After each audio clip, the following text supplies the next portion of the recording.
Mesdames et messieurs, merci une fois encore de nous choisir pour vous informer. Voici le sommaire de cette nouvelle édition du journal. L'exploitation du phosphate au Togo est source de problèmes environnementaux et de santé publique. La pollution qui découle de l'extraction de ce minerai pose un sérieux problème dans la chaîne alimentaire. Les détails dans un instant. À Madagascar, c'est la culture de la vanille qui pose un caillou dans la chaussure de la biodiversité malgache. Les études ont révélé que la culture de cet arôme entraîne une diminution de 47% des espèces endémiques. Et nous parlerons dans cette édition de l'entretien des panneaux solaires qui est une étape très importante dans la fourniture des services d'énergie électrique. C'est tout pour les titres. Bienvenue dans ce journal.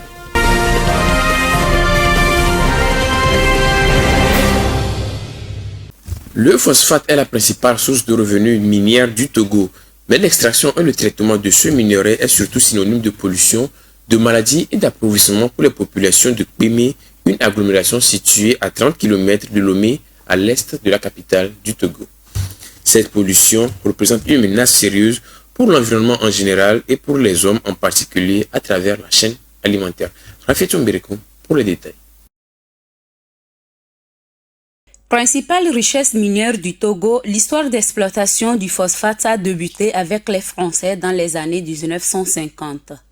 Aujourd'hui, le Togo dispose dans son sous-sol plus de 2 milliards de tonnes de phosphate et le gouvernement ambitionne de s'imposer dans les 10 tops des producteurs mondiaux. La valeur de la production était estimée à 57,15 milliards de francs CFA en 2020, selon les chiffres déclarés à l'Initiative pour la transparence des industries extractives. La production moyenne est de 1,1 million de tonnes par an selon le site de la Société nouvelle des phosphates du Togo CNPT. Chaque jour, des cargaisons de phosphate passent par la localité de Kpémé, une agglomération située à une trentaine de kilomètres à l'est de Lomé. Des convois de phosphate à destination de l'usine de nettoyage sur le site de Kpémé. Dans cette zone qui regroupe 5 villages et plus de 6000 personnes, les habitants doivent partager leur vie quotidienne avec l'usine de la Société nouvelle des phosphates du Togo.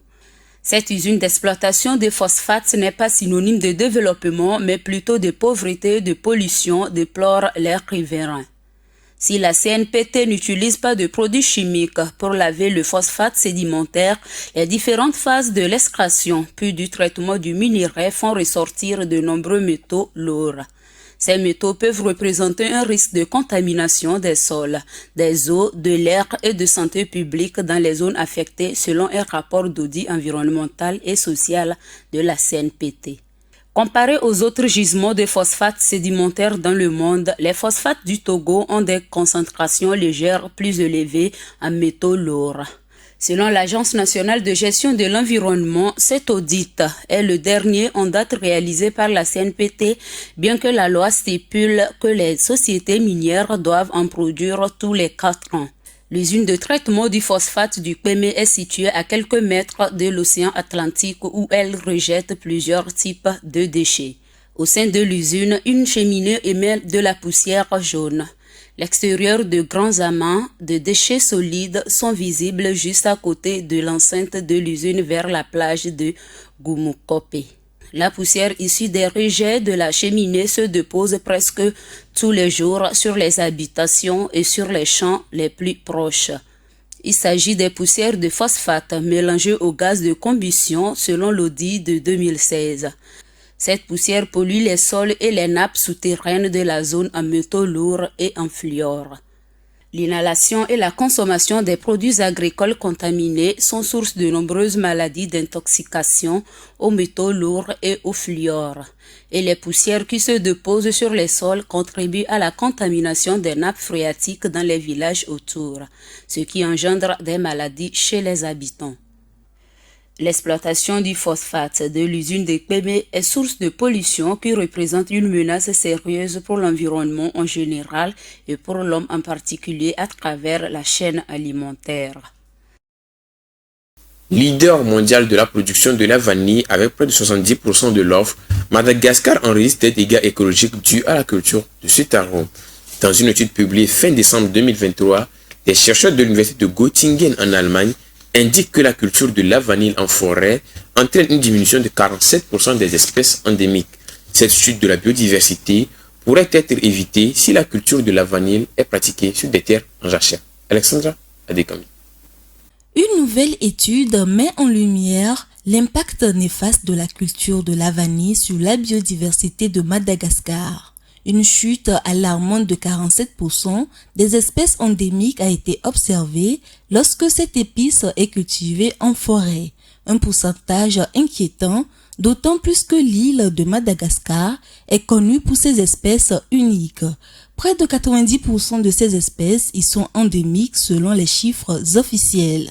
L'étude publiée en fin décembre 2023 dans la revue Communication naturelle par des chercheurs de l'université de Göttingen en Allemagne s'est concentrée sur la biodiversité dans la région nord-est de Madagascar pour examiner de près les arbres, les plantes herbacées, les oiseaux, les amphibiens, les reptiles, les papillons et les fourmis. L'étude révèle par ailleurs que la densité et la longueur des plants de vanille pourrait impacter certaines facettes de la biodiversité. Des plantes plus denses et plus longues, bien que bénéfiques pour les rendements, pourraient avoir des répercussions négatives sur le développement de certaines espèces d'arbres et de reptiles. Il faut cependant souligner le rôle vital de la culture et l'exportation de la vanille pour Madagascar et pour des milliers de petits agriculteurs du nord-est de la grande île. Vendue à $250 le kilogramme, cette épice incontournable en pâtisserie est, après le safran, la plus chère au monde.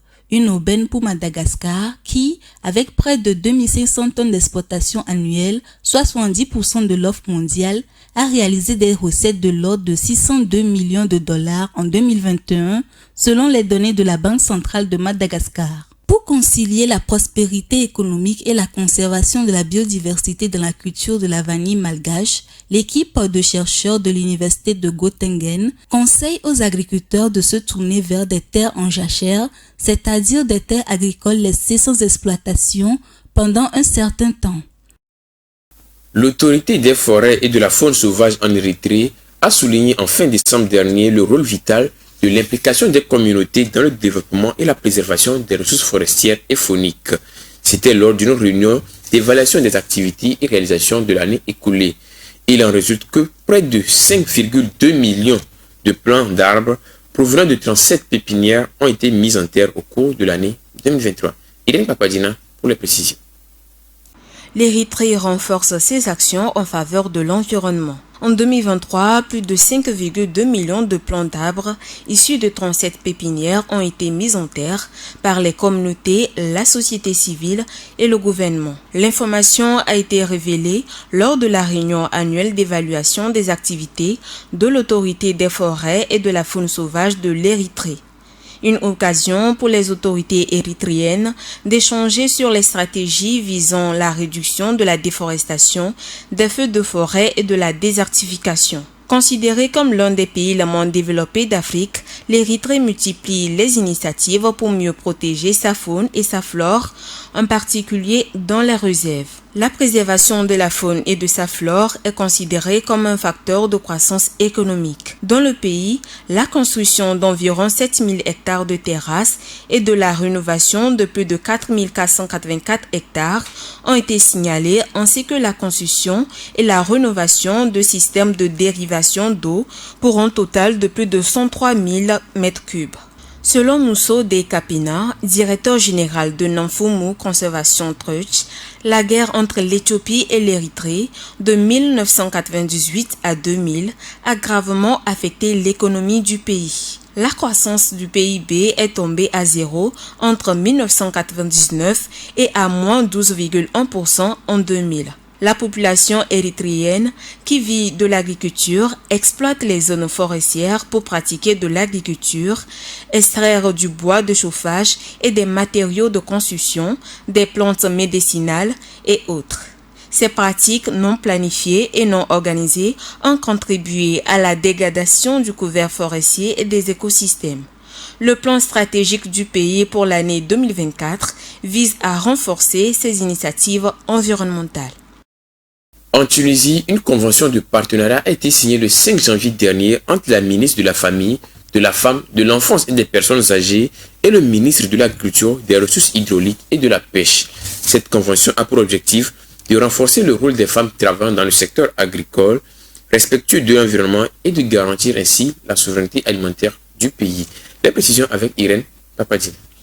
Dans une démarche significative en faveur de l'autonomisation économique des femmes et du renforcement du secteur agricole et environnemental en Tunisie, une convention de partenariat a été signée le 5 janvier 2024 entre la ministre de la Famille, de la Femme, de l'Enfance et des Personnes âgées, Amel Belhadj Moussa, et le ministre de l'Agriculture et des Ressources hydrauliques et de la Pêche, Abdelmonem Belati, pour dynamiser le rôle des femmes travaillant dans l'agriculture respectueuse de l'environnement, qui contribue ainsi à la souveraineté alimentaire et à l'essor des projets agricoles. Cette convention a été signée alors qu'en 2021, l'agriculture, la sylviculture et la pêche représentaient 9,15% du produit intérieur brut du pays. Selon Amel Belhadj Moussa, les initiatives en faveur de l'essor économique, social et surtout du développement des femmes tunisiennes se multiplient ces dernières années. Beaucoup d'efforts en faveur de l'accès aux terres, qui est un droit fondamental, mais aussi un facteur pour le progrès des femmes tunisiennes, sont de plus en plus établis. Selon les données officielles, en 2022, les femmes représentaient 80% de la main-d'œuvre agricole, 80% de la main-d'œuvre forestière, mais leur statut professionnel est resté fragile malgré le temps en Tunisie. Elles ne représentent que 15% de la main-d'œuvre permanente et seulement 8% du nombre des exploitants agricoles. La ministre tunisienne de la Famille a souligné que l'augmentation du nombre de femmes travaillant dans le secteur agricole aura un impact significatif pour le renforcement de l'autonomisation économique des femmes, des filles, des familles en milieu rural, en créant des sources de revenus durables et en contribuant à la sécurité alimentaire et au développement. Pour rappel, dans le cadre de l'autonomisation économique des femmes tunisiennes en 2023, 40% des 5000 projets élaborés par le ministre de l'Agriculture, des Ressources hydrauliques et de la Pêche tunisien étaient des projets agricoles. Cela témoigne de l'importance accordée à ce secteur dans les efforts visant à créer des opportunités économiques pour les femmes à travers le pays. Les panneaux solaires sont conçus pour résister aux intempéries, mais il n'est pas rare qu'ils accumulent de la poussière, des saletés ou des déjections d'oiseaux au fil du temps. Cependant, le nettoyage de ces panneaux est primordial pour le maintien des performances énergétiques de leurs installations. Rafet Mbirkou pour les détails.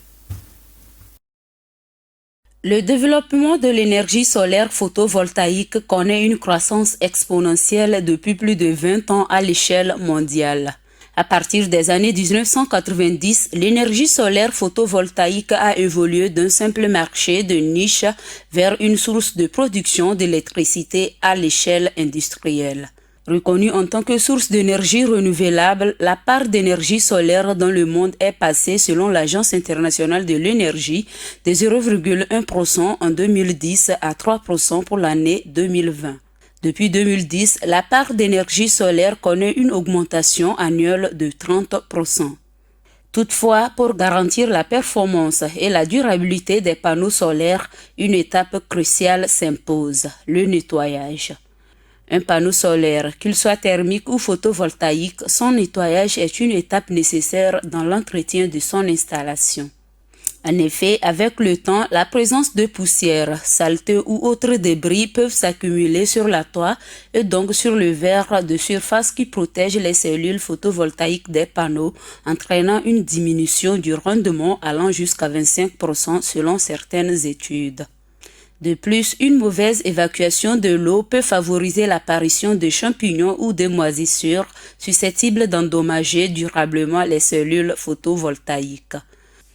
Un entretien régulier permet donc de préserver la qualité de l'installation et d'éviter de coûteuses réparations à long terme.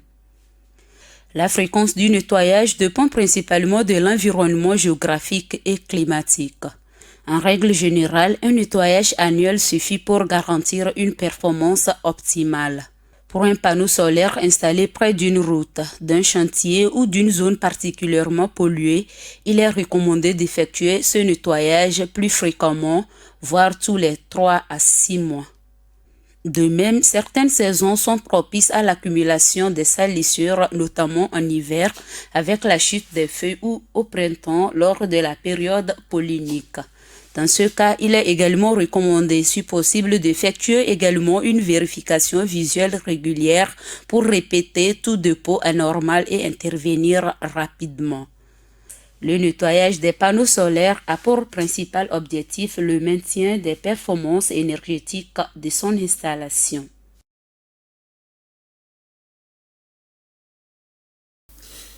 Parlons de catastrophe pour continuer cette édition. Les enquêtes menées par les experts sur la catastrophe de Derna en Libye il y a quelques mois ont abouti.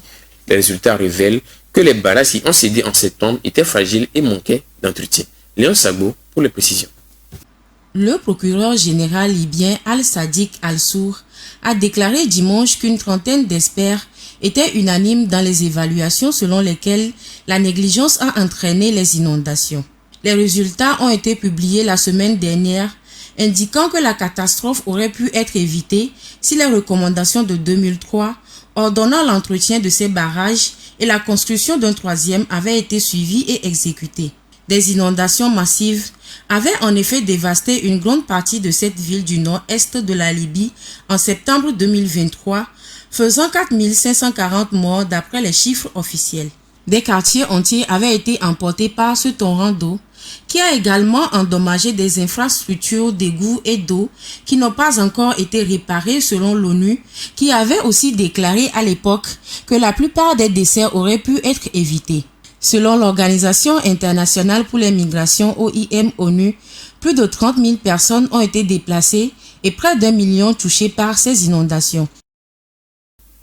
D'une catastrophe à une autre, parlons des inondations en France. Les images depuis le ciel, les inondations dans le Pas-de-Calais sont impressionnantes. Des jardins, des champs et des routes ont disparu sous les eaux depuis le 5 janvier dernier. Léon Sabo. C'est un immense marécage qui remplace une petite rue tranquille où les habitants se garaient quotidiennement. En 24 heures, une cinquantaine de communes sont devenues méconnaissables. Les serres et les parcelles de culture sont encerclées et noyées par les eaux. Brimeux, l'un des villages du département, est devenu méconnaissable où on ne voit que circuler des tracteurs. C'est la deuxième fois en 2 mois que les eaux proches ont tout submergé. À Arc, il est difficile de croire qu'il y avait un grand parking. À des kilomètres plus loin, l'école de musique de cette commune est rendue inaccessible par les inondations. Le cas de Blendec est particulier avec près d'1 mètre d'eau par endroit. La panique a gagné ces rues qui sont habituellement calmes. Un étang se trouvant près d'un camping municipal s'est déchaîné et a envahi les allées qu'on ne peut plus distinguer, délogeant des retraités qui y vivaient. Voilà, c'est tout pour cette édition. Merci de votre attention. L'information environnementale, c'est sur Prune TV International.